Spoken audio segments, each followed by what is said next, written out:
여러분 안녕하십니까. 라디오 오늘 허환구입니다.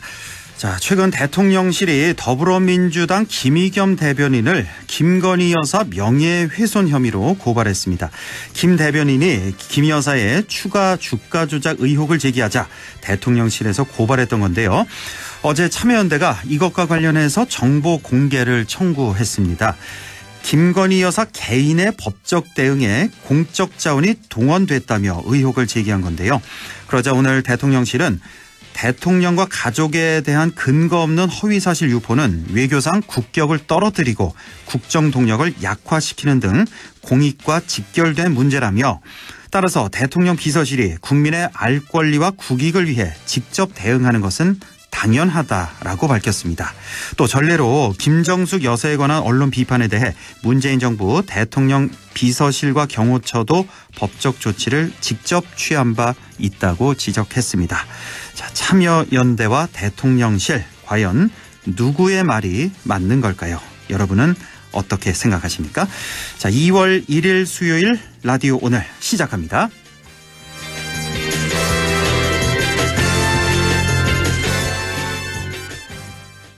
네, 오늘 준비한 소식 소개해드립니다. 1부 새로운 시각으로 지역의 문제를 함께 생각해보는 허승규의 청년생각, 안동 청년공감네트워크 허승규 대표와 함께하겠고요. 2부 이슈 오늘에서는 264 기자상이 제정됐는데요. 첫 수상자를 두고 논란이 일고 있습니다. 잠시 후 장세호 전 칠곡 군수를 연결해서 함께 얘기 나눠보겠습니다. 이어서 각종 설문조사의 결과를 갖고 우리 사회 분석해보는 시간이죠. 배종찬의 리서치 오늘도 함께하겠습니다. 라디오 오늘 생방송 놓치신 분들은 유튜브로도 다시 들으실 수 있습니다. 많은 애청 바랍니다. 네, 허승규의 청년생각 시작합니다. 오늘도 안동 청년공감네트워크 허승규 대표와 함께하겠습니다. 어서 오십시오. 네, 반갑습니다. 네.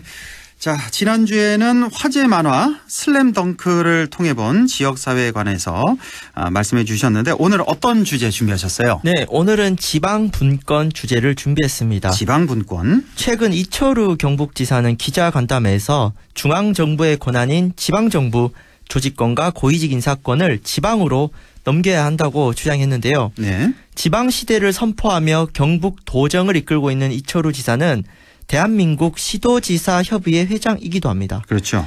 지방분권 확대와 또 선거제도 개혁의 상호관계를 말씀드리고자 합니다. 네, 지방분권 확대 그리고 선거제도 개혁의 상호관계.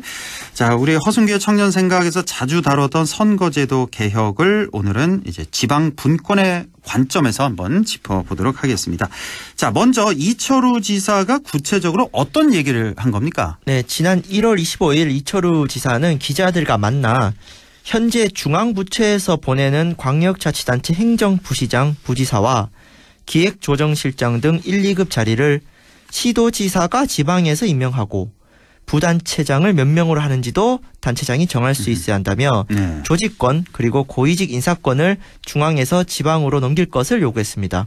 그러니까 현재 그 지방에서 부지사 등 인사를 국가직 공무원으로 제한하고 있는 법령을 바꿔야 한다면서 이 앞서 솔선수범해서 도내 시군과 협의회 기초단체의 부단체장을 시군 임명하도록 좀 선제적으로 해볼 필요가 있다고 했습니다. 그래요. 지금 경상북도를 예를 들자면 지금 부지사를 중앙에서 임명한다는 거죠. 그리고 기획조정실장도 중앙에서 임명한다. 중앙정부에서. 네, 이거를 자체적으로 임명해야 된다. 이런 얘기고, 마찬가지로 경상북도 밑에 있는 안동시 같은 경우도 안동 부시장을 경북지사가 임명을 하는 거군요. 현재는 그렇게 돼 있는 거죠. 네, 그러니까 경북의 행정부지사 같은 고위직 공무원들을 국가직 공무원으로 제한하고 있습니다. 그러니까 경북 자체 공무원이 아니라 행안부랑 협의를 해야 되는 거예요. 물론 그 행정부지사 말고 그 정무직 부지사 한 명은 자체적으로 임명할 수 있습니다. 네. 그 이철우 지사도 이 정무부지사 출신이고요. 근데 이 경우도 인원이 일단 제한되어 있고 시군 같은 경우는 부시장 부군수가 한 명밖에 없기 때문에 다 도에서 파견 받아야 됩니다. 그래서 이제 이철우 지사가 기초단체 부단체장을 한번 해당 지자체에서 임명하도록 해보겠다고 하면서 만약에 시에서 도청 간부를 보내달라고 하면은 인사를 내고 그렇지 않고 자체적으로 하겠다 하면 이를 존중하겠다는 거죠. 그러니까 경상북도가 중앙정부에 요구하는 조직권, 인사권 확대를 이제 시군 관계에서는 좀 내려놓겠다. 솔선수범하겠다는 것입니다. 내로남불하지 않겠다 이거군요. 그러니까 네, 먼저 우리는 안 하면서 중앙정부 요구할 수는 없으니까. 그렇죠. 우리가 먼저 하위인 그 각 시군의 그 조직권, 인사권을 먼저 주겠다. 네, 내려놓겠다. 존중하겠다는 것입니다. 그러니 중앙정부도 우리 경상북도에 그거를 인정해달라. 이거군요. 그러니까. 자, 지방분권이 화두인 시대 아니겠습니까 요즘. 예, 이철우 지사의 주장 어떻게 봐야 될까요? 저는 뭐 지방자치단체의 권한을 높이지 않은 이철우 지사의 주장 자체는 시대적인 흐름입니다. 네. 그러니까 이것만 보면은 이렇게 가야 되는데 네. 그런데 그중 전제가 있어요. 지방분권이 제대로 되려면은 지방 내부의 분권이 전제가 돼야 되거든요. 네. 그러니까 중앙의 권력을 지방의 소통령에게만 이전하는 것에 그쳐서는 한계가 있습니다. 그러니까 경북 같은 경우 정치 다양성과 지역 내부 분권 지수가 서울이나 전국 평균보다 못합니다. 쉽게 말해서 도지사의 권한이 다른 도보다 세요. 네. 그러니까 경북도지사 임기가 12년이란 말이 있듯이 한 번 하면 계속 네, 한다고요? 뭐 1995년 민선 시절 이후에 국민의힘 공천 받으면 이제 삼선까지 쭉 가는 겁니다. 아, 쭉 그랬죠, 네. 우리가. 예. 그렇죠. 예. 그러니까 경북도지사 임기는 12년이다. 그래서 이제 이 도지사를 견제하고 균형을 맞춰야 될 게 바로 도의회인데 네. 이 경북도의회가 또 특정 정당이 90% 이상 잡고 있어요. 네. 시군도 비슷하거든요. 시군의회도 그렇고 특히 군의회로 갈수록 전원이 뭐 국민의힘이거나 어쩌다 무소속 한 명 있는 경우도 있습니다. 네. 그러니까 이런 상태에서는 견제와 균형이 제대로 되지 않는데 이런 상태에서 도지사라든가 이쪽의 권한만 키웠을 때 지방 내부의 어떤 문제들이 생길 수가 있는 것이죠. 아, 그렇군요. 그래서 허 대표가 얘기한 지방 내부의 분권이 전제가 돼야 된다. 이거군요. 지방 그 내부에는 분권이 전혀 안 돼 있는데 중앙에만 요구할 수는 없다. 예. 자, 이런 얘기를 하면요. 아, 이거 우리 저 민주주의 원리에 의해서 주민들이 투표한 결과 아니냐. 이거 지금 선출직 공무원들 이거 존중해야 되는 거 아니냐. 결국 주민들 책임이 아니냐고 하시는 분들도 계세요. 네, 이거 뭐 진보 보수 막론하고 이제 투표 결과만 보고 나오는 소리인데 네. 이렇게 말씀하신 분들은 일단 번지수를 잘못 찍고 있습니다. 어허, 어떻게? 첫 번째로 경북 도민들이 특정 정당에 90% 이상 투표하지 않았어요. 그렇죠. 그러니까 실제 투표율보다 많은 의석을 점유하고 있는 이 왜곡된 선거제도가 개선되면은 이 대표성 자체가 달라지는 게 있고요. 네. 두 번째로 제도가 바뀌면 이제 다른 정당들도 정치적으로 성장할 수 있는 길이 열리니까 이 선거를 치를수록 변화가 생기겠죠. 그렇죠. 그리고 마지막으로 설령 투표 결과가 그렇다 쳐도 문제들은 계속 짚어야지 않겠습니까? 대통령 뽑아줬다고 해서 5년 동안 아무런 비판하지 않고 가만히 있어야 되는 것은 아니죠. 그렇죠. 네, 그래서 이 경북처럼 승자 독식 선거제도 등으로 특정 정당 독점 구조가 공고한 지역에서 지방 분권 확대만 하면 지방 기득권 분권이 될 수 있습니다. 지방 기득권의 분권. 자기들끼리 나눠 먹는다 이 얘기인가요? 그러니까 선생님의 권한을 네. 힘이 센 그 학급실장 애들 괴롭히고 거기만 권한을 주는 게 우리가 원하는 지방 분권 아니잖아요. 아니죠. 그러니까 예. 그 실장이 그 반에서 또 견제받을 수 있어야 되는데 그렇죠. 네, 그래서 이철우 지사의 말처럼 지방 분권 확대하는 거 필요합니다. 하지만 동시에 민주주의의 핵심 가치인 견제와 균형을 어떻게 이룰 것인가. 네. 지역 내부의 분권 구조는 어떻게 만들 것인지 제도적 개선을 함께 모색해야 되는데 그런데 경북 지역의 지방 분권 목소리 내는 스피커들 보면은 이 후자 얘기를 안 해요. 그렇죠. 뭐 지역사회 원로 정치인 교수님들 지방 분권 얘기하면은 중앙정부 권한 달라고만 하지 지역의 이 기득권을 어떻게 쪼갤 것인가 얘기 안 해요. 저는 그거는 그분들 자체가 기득권이기 때문에 그런 거 아닌가. 좀 그렇죠. 내부 분권을 같이 얘기해야 됩니다. 그래서 저는 이 얘기 계속 하고자 합니다. 네. 결국은 선거제도 개혁이 답이다. 뭐 이런 얘기가 될 것 같이 같은데. 가야 되는 거죠. 예, 잠시 후에 또 이제 여쭤보도록 하겠고. 그러니까 말씀이 들어보니까 지역 내부에서 권력에 대한 그 내부 자체 그 권력에 대한 견제와 균형이 이루어져야 된다. 이 말씀이네요. 그러니까. 예. 근데 이런 게 잘 이루어지지 않는다면은 오히려 중앙 권력에 의존해서 지역 내부 문제를 해결하기도 하죠. 네, 2019년 한국 정신문화의 수도라고 하는 이 경북 안동에서 참 불미스러운 사건이 있었습니다.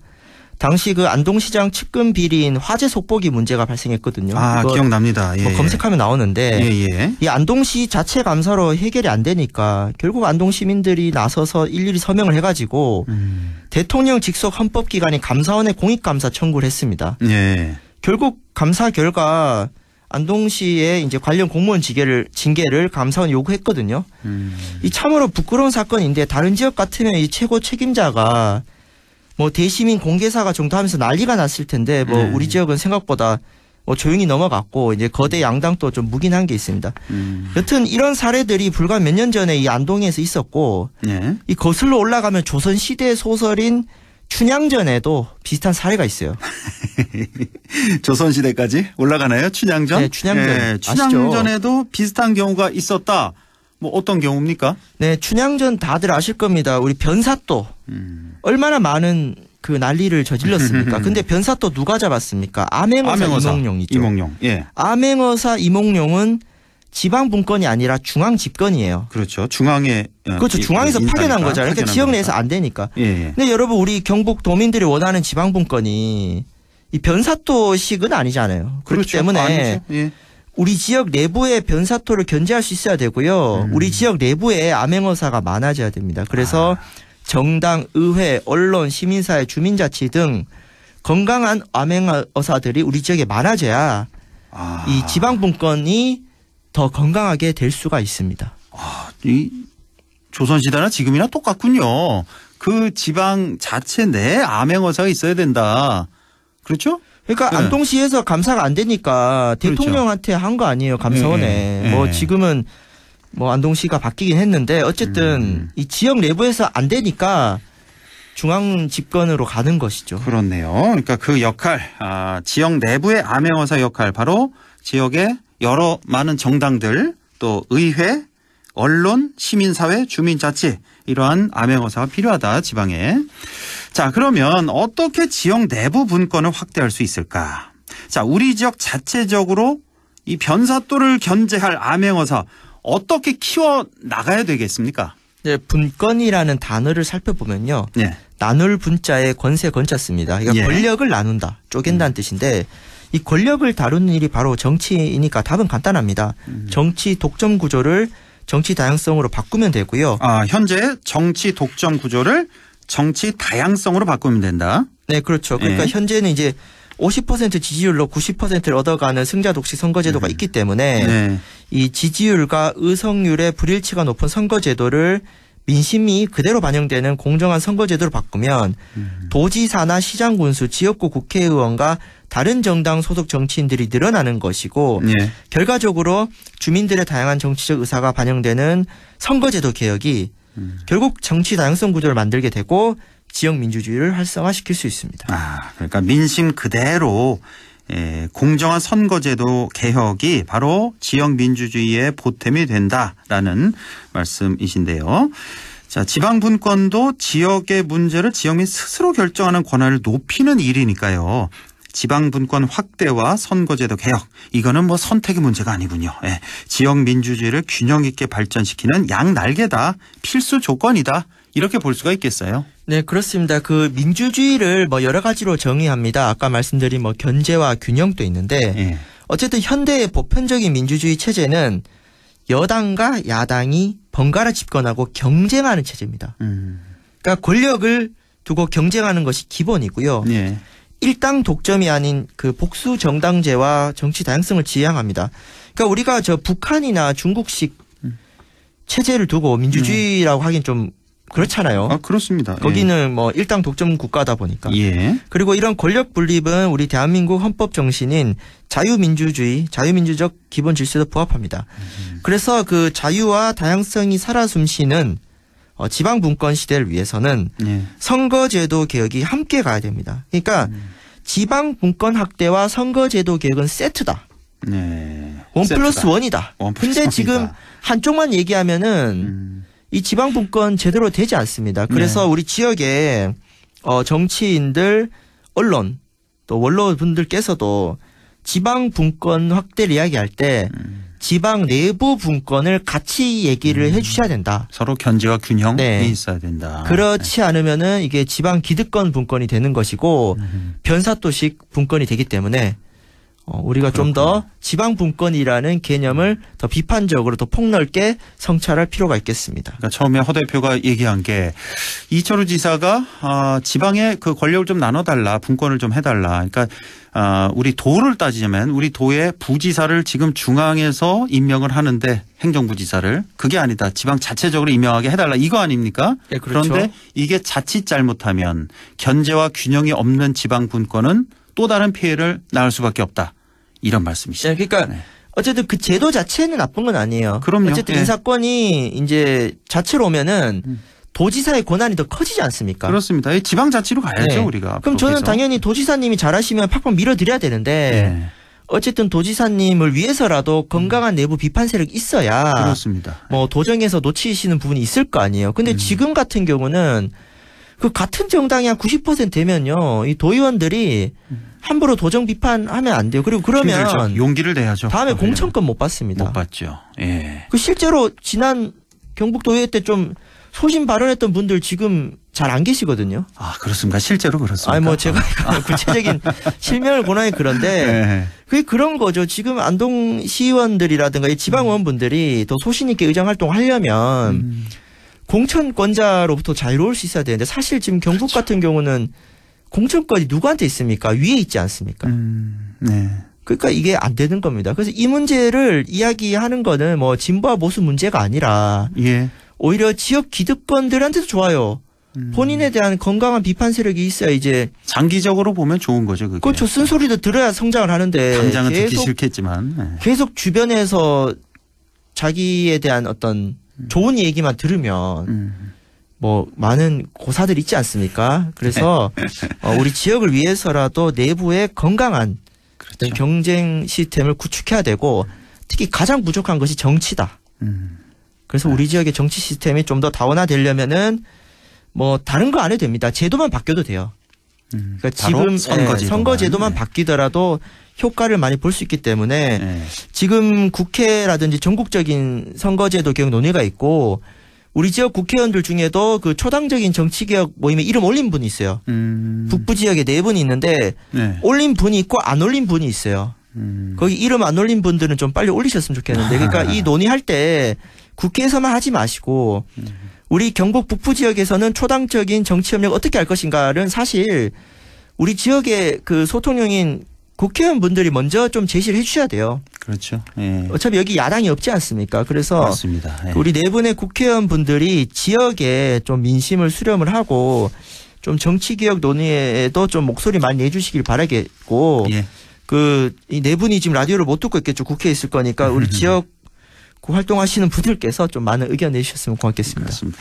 물과 권력은 공통점이 있네요. 이렇게 쭉 얘기를 들어보니까 고이면 썩는 거. 예. 그러니까 주위에서 자꾸 견제와 감시, 비판 이런 기능이 좀 활성화돼야겠습니다. 자, 오늘 지방분권 확대와 선거제도 개혁이 세트다. 1+1이다라는 말씀 잘 들었습니다. 선거제도 개혁. 이 선거제는 워낙 복잡하니까 앞으로도 계속 4월 10일까지죠. 원래 선거제도 이게. 네. 근데 그때까지 기회가 될 때마다 이 얘기는 좀 앞으로 계속 해보도록 하겠습니다. 자, 올해 선거제도 개혁 이슈가 지금 한창 되고 있는데 지방 분권의 관점에서 제대로 된 선거제도 개혁이 되길 바라겠습니다. 자, 오늘 말씀 잘 들었습니다. 지금까지 안동 청년 공감 네트워크 허승규 대표와 함께했습니다. 고맙습니다. 네, 감사합니다. 네, 라디오 오늘 잠시 후 2부에서 뵙겠습니다.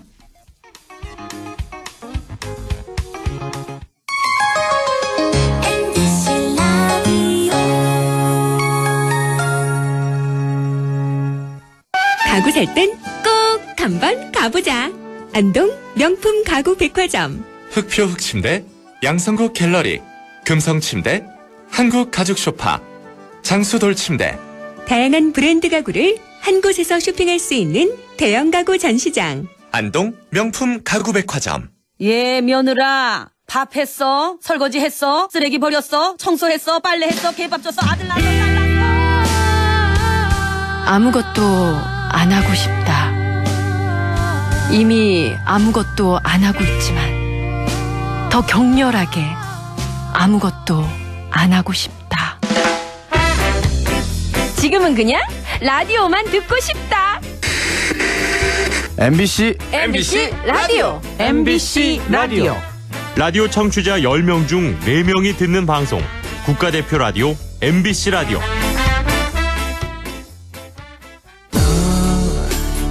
마음을 열어줘. 다가가 나 속삭이도록 언제나 내 생각으로 행복해야 해요.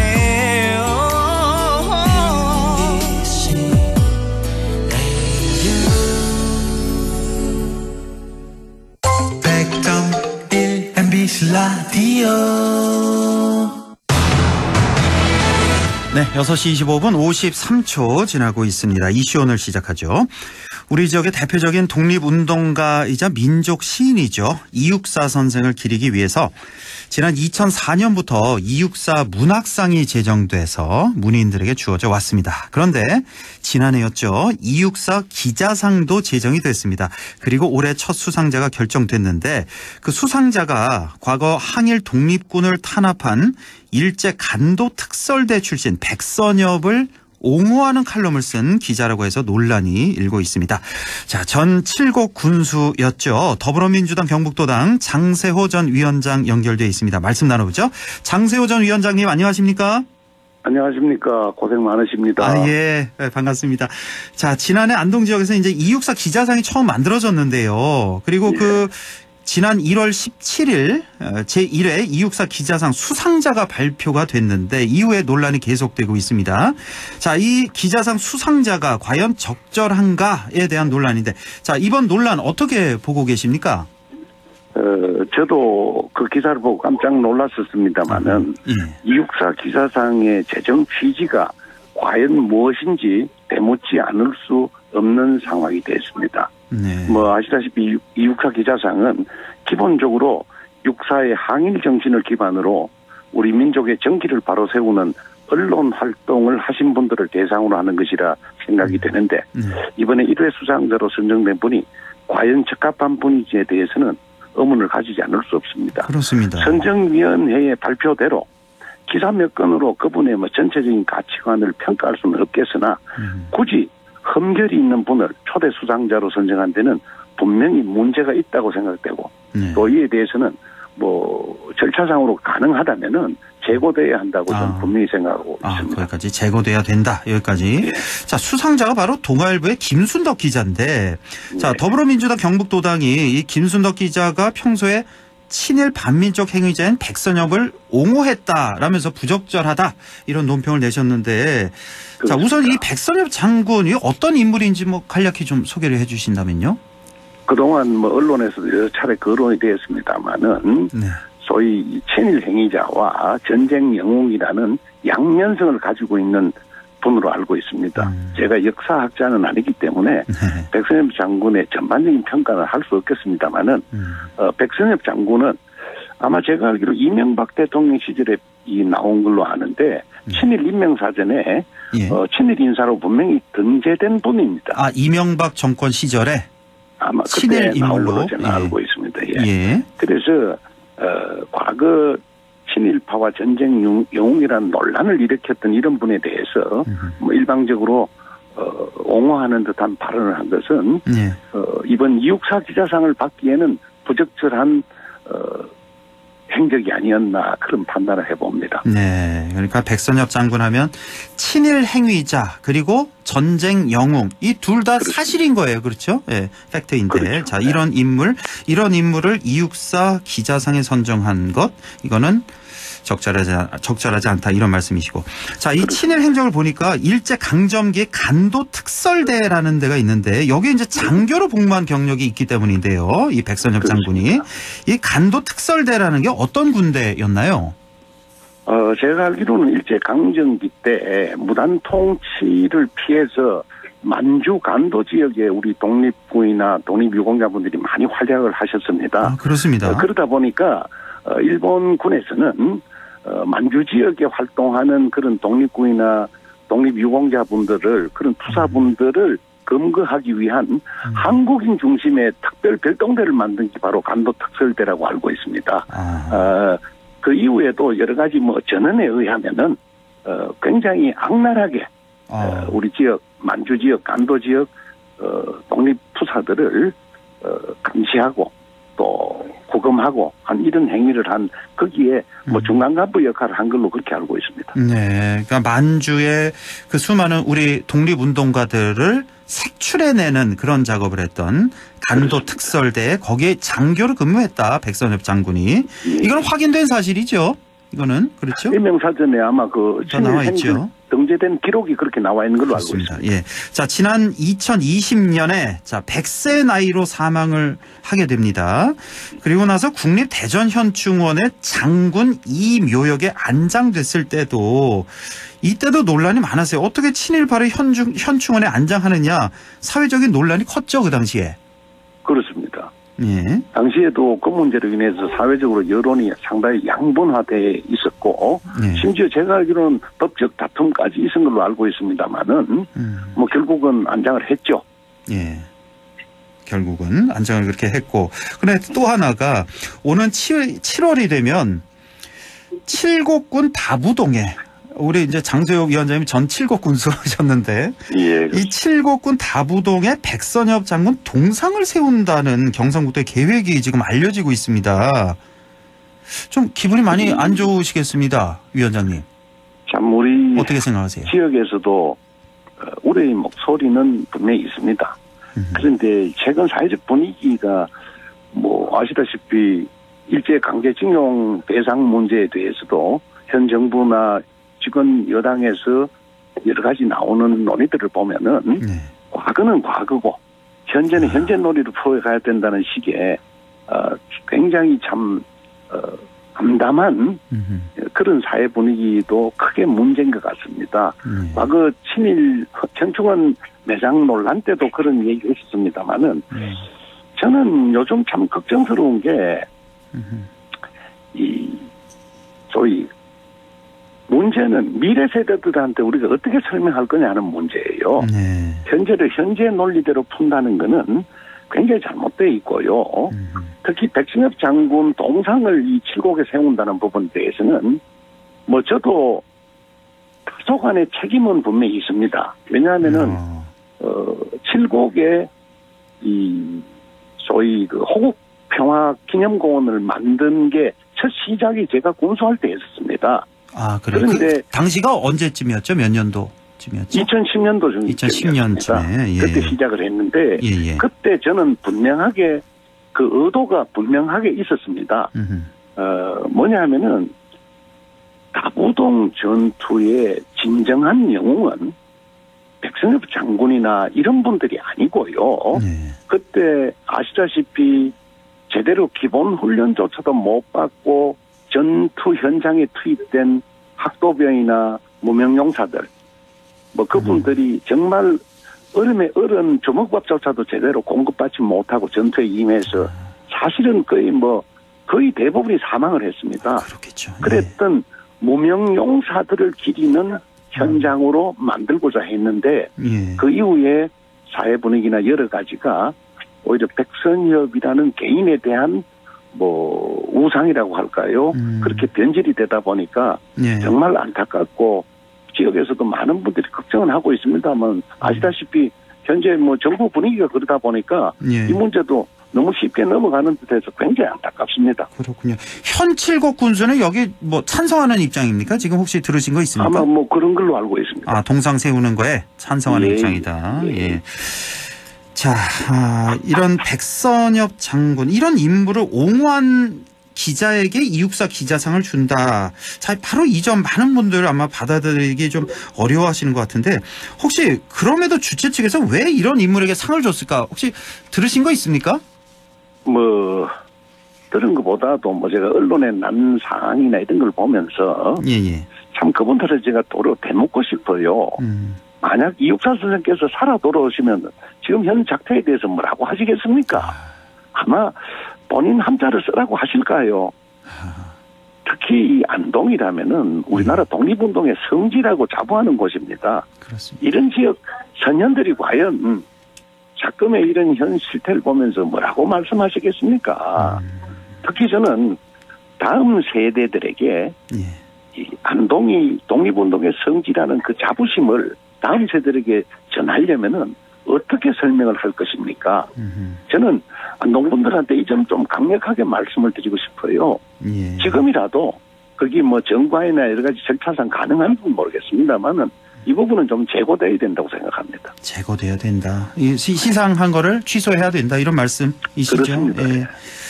알겠습니다. 아유, 지금 시간이 좀 애매하게 남아서 예, 자, 다음에 또 기회 있으면 또 연결하도록 하겠습니다. 군수님. 예, 오늘 말씀 여기까지만 감사합니다. 듣겠습니다. 예, 고맙습니다. 예, 감사합니다. 예, 지금까지 더불어민주당 경북도당 장세호 전 위원장, 전 7고 군수였죠. 장세호 위원장과 말씀 나눠봤습니다. 네, 리서치 오늘 시작합니다. 오늘도 인사이트 K 배종찬 소장과 함께하죠. 소장님 안녕하십니까? 안녕하십니까, 배종찬입니다. 예, 자 대통령 지지율 추이부터 보고 시작할까요? 예, 주춤한 모습을 보이고 있습니다. 조금 내려간 결과로도 나타나고 있는데요. 오늘 소개해드리는 모든 조사는 중앙선거여론조사 심의위원회 홈페이지에서 확인 가능합니다. 네. 리얼미터가 미디어 트리뷴 의뢰로 지난 25일부터 27일까지 실시한 조사 결과이고요. 윤석열 대통령 국정수행에 대해 어떻게 평가하는지 물어보았습니다. 네. 긍정평가 37%로 직전 조사보다 1.7%포인트는 빠졌습니다. 네. 부정평가는 59.8%로 직전 조사보다 1%포인트 더 올라갔습니다. 예. 해외 순방도 있었고 나경원 전 의원 이슈도 있었고 또 최근에 뭐 난방비 이슈도 있는데 어쨌거나 대통령 지지율 더 올라가지 못하고 거의 답보 상태 또는 조금 내려간 결과로 나타났습니다. 긍정 37, 부정 59.8. 자, 대통령 지지율에 가장 큰 영향을 준 이슈, 뭐 방금 해외 순방, 나경원, 난방비 이런 말씀을 해주셨는데 요즘 뭐 워낙 난방비 이슈가 뜨거워서요.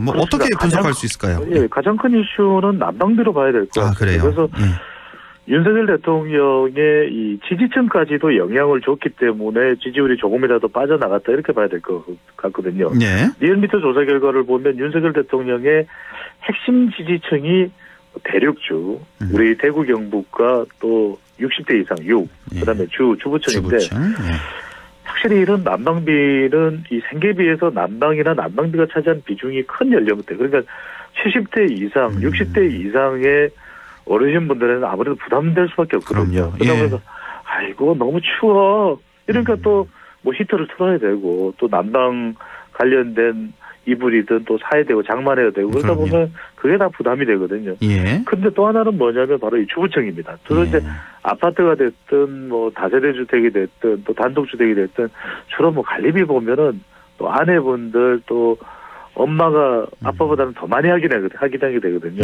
우리 뭐 안동도 마찬가지죠. 그러다 보니까 정말 1월 고지서를 지난 뭐 22일, 23일간 보고서 다들 놀랐다라는 겁니다. 보통은 이제 고지서를 보고서 좀 많이 나왔는데 이 정도, 그럼요. 이렇게 놀랄 정도의 반응이 나오면서. 잘못 나온 거 아니야? 예. 그러니까요. 60대 이상가.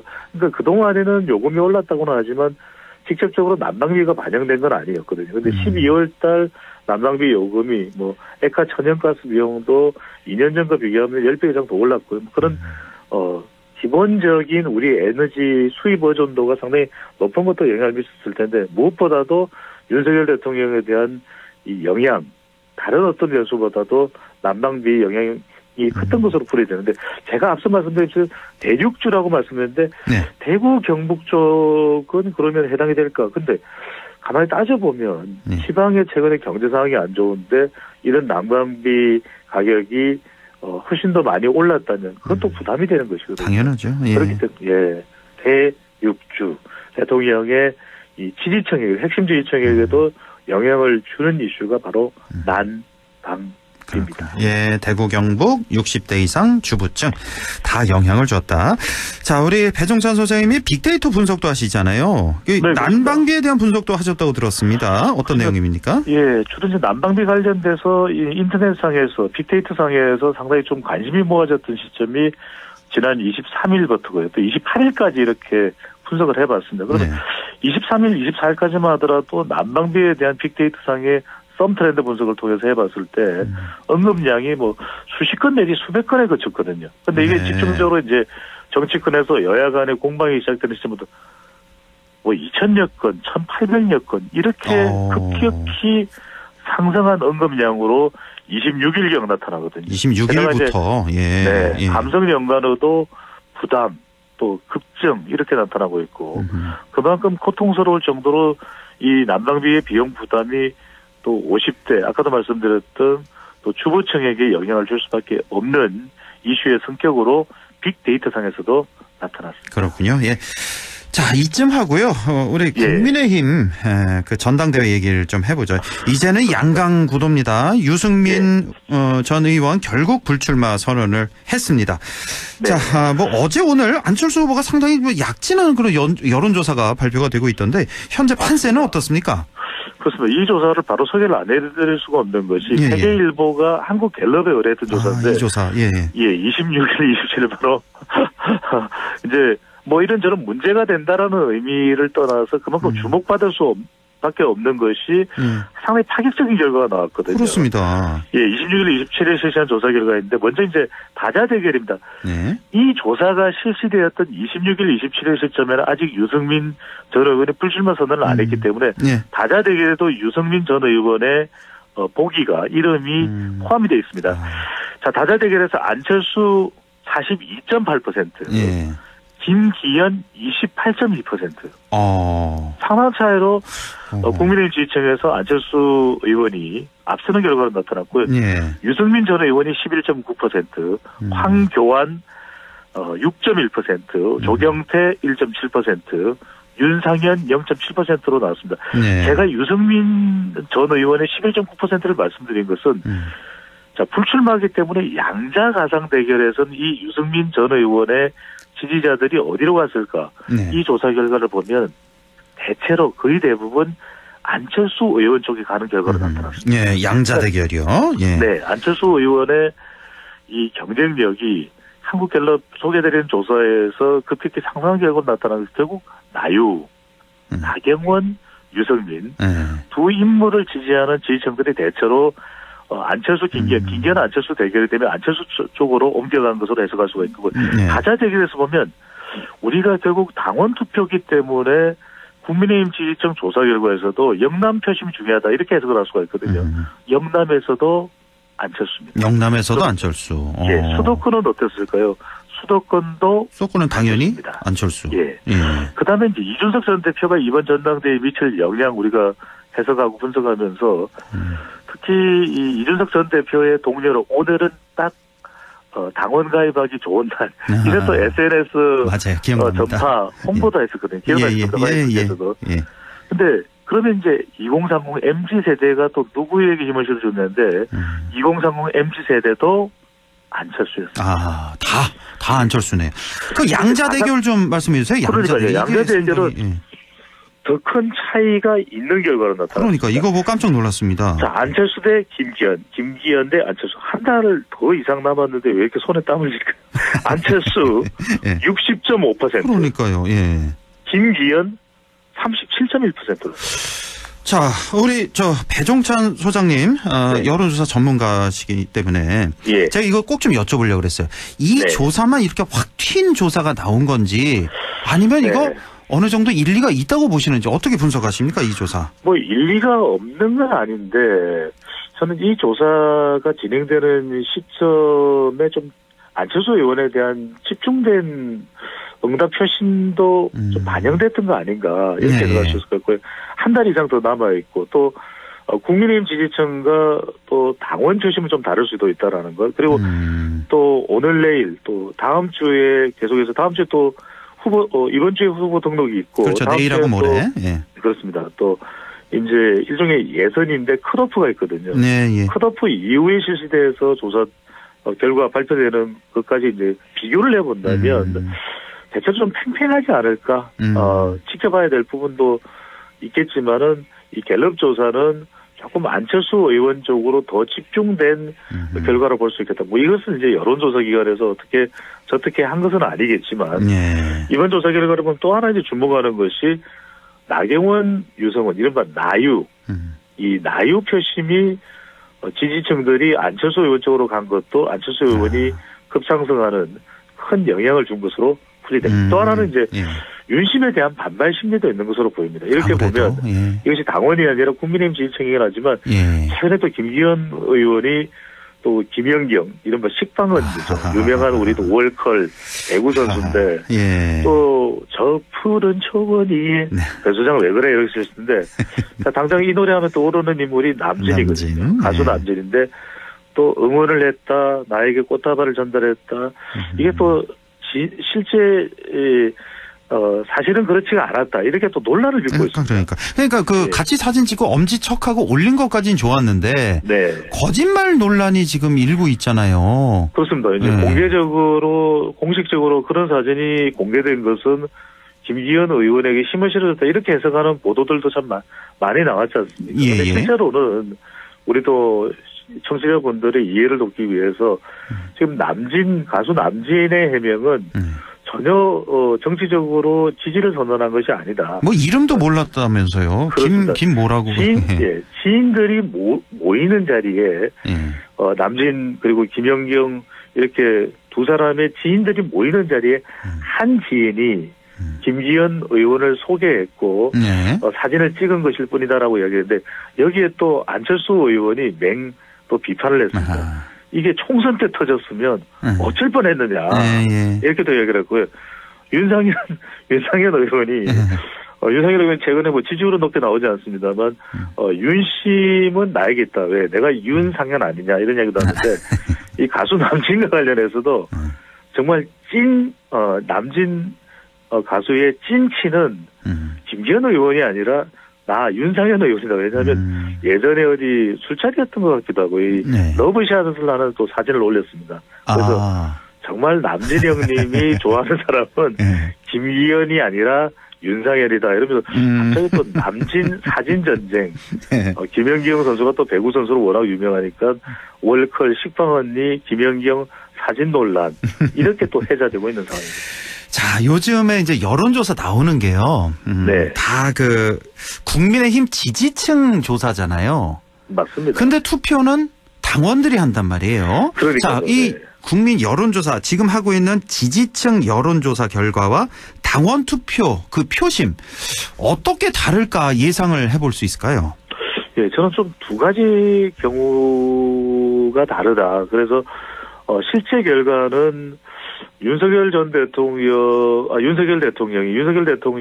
의중, 이른바 윤심 잡기, 또 윤심 전대다 이런 말을 하고 있기 때문에 윤석열 대통령의 의중이 어떤 식으로든 간접적으로든 전달되는 것이 상당히 남아있는 기간 동안 중요할 것 같고 그래서 대체적으로 우리 청취자분들에게 제가 참고적으로 이 국민의힘 지지층 여론조사에서 꼭 보시라고 좀 당부드리고 싶은 이 조사의 결과는 윤석열 대통령 지지층 중에서도 매우 잘하고 있다는 적극 지지층이 있거든요. 이 적극 지지층들의 응답 결과, 이 표심, 이 또 지지율의 이 추세 변화, 이 부분을 좀 집중적으로 보실 필요가 있을 것 같아요. 여론조사에서 왜냐하면 이건 당원 투표가 아니기 때문에 국민의힘 지지층에서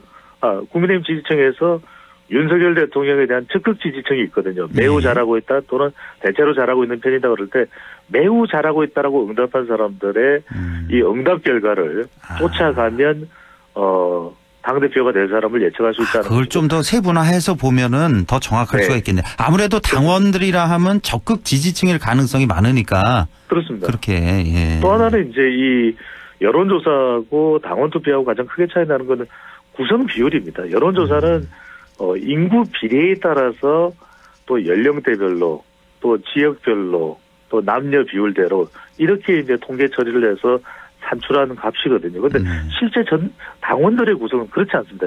영남 그러니까 TK, PK가 상대적으로 더 많고 수도권하고 거의 맞먹을 정도의 숫자로 영남 지역이 상당히 많은 당원들이 있고 또 연령대로 보더라도 20대, 30대, 40대가 당원으로서 많이 가입을 했고 늘어났다고 하더라도 여전히 전통적인 보수성향이 강한 50대, 60대, 70대 이상의 당원들이 많거든요. 그러니까 결국 여론조사와는 당원 다른 당원 구성 비율도 실제 결과, 실제 당원 투표는 여론조사인 국민의힘 지지층과 다른 결과가 나올 수가 있는 것이겠죠. 그래서 제가 여쭤보고 싶은 거는 네. 지금 김기현, 안철수 대체적으로 좀 현재 여론조사는 비슷비슷하게 나온다고 가정을 하고 네. 자, 우리가 당원 투표란 말이에요. 그렇습니다. 당원 투표 이제 전당대회에서는 그러면은 아무래도 현재 여론조사보다는 김기현 후보가 더 나올 가능성이 높다 이렇게 봐야 될까요, 우리가? 그래서 이제 결국 좀 유리한 선거 구도다라고는 해석을 할 수 있을 것 같아요. 김기현 쪽이. 왜냐하면 3.8 전당대회 성격, 결국 전당대회 성격이 선거의 구도가 되는 것이거든요. 윤심이 좀 실려 있다. 그런데 또 이 변화가 김기현 의원에게만 윤심이 실려 있다고 단정짓지 못하는 또 일들이 계속 벌어지고 있습니다. 지금 이런 여론조사 결과도 그렇고 그동안 김장연대에 힘을 실어줬던 장제원 의원도 좀 태도가 달라졌다라는 일각의 이야기도 나오고 있기도 하고. 그러면은 뭐 윤석열 대통령이 이렇게 또 판단해버리게 된다면 김기현이든 안철수 의원이 누가 돼도 좋다, 난 상관없다. 이런 발언이 만약에 언제가 됐든 간에 나와버린다면 그러면 전적으로 김기현 의원에게만 윤심이 실려있다 이렇게 당원들이 해석할 이유가 없는 것이죠. 그렇죠.